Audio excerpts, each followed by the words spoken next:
We are here looking at the misadventures of PB Winterbottom. Got Matt Corba, you're the designer in the game.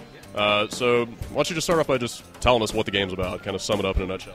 The game's really about three things. PB Winterbottom, silent film, four things maybe, delicious pie, and time travel. How to get the pie. Yeah. Basically, you play PB Winterbottom, who's a villain with the heart of gold, sort of set in this silent film universe. And he will stop at nothing to eat delicious pie. As will I. Yeah, I mean, who wouldn't? And so through his quest for pie, he causes all this mischief. And then he sort of stumbles upon a time portal and chases this magical chronoberry pie, which is very delicious, but also very sort of trickster pie, and sort of like plays around with Winterbottom.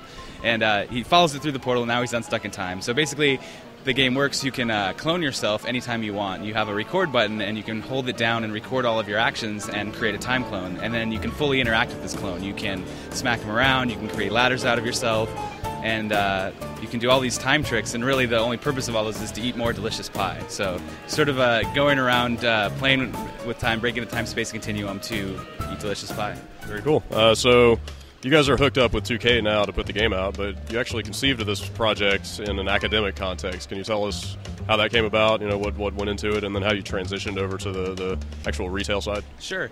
So the game started off as my thesis project at USC, and we had a Flash game, basically, and from that we got sort of a student team together and submitted it to the Independent Games Festival and got in, and then we started doing the whole festivals thing. We were at Indiecade and Wired's Next Fest and Tokyo Game Show. Started getting a bunch of sort of buzz and publisher interest, and so then we started going around and meeting with the publishers, talking about what we wanted to do and how we wanted to start our own company and make this sort of a game. And people love the idea, people love the game, people had different ideas on what they wanted to do with Winterbottom, but we went with 2K because they seemed the most genuine, and they were going to allow us to do what we really wanted to do and support us.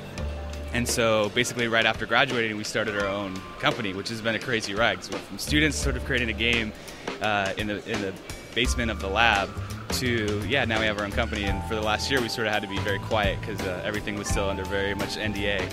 So we've been sort of working away trying to take our Flash game sort of prototype and flesh it out into a full 80-level Xbox Live sort of experience.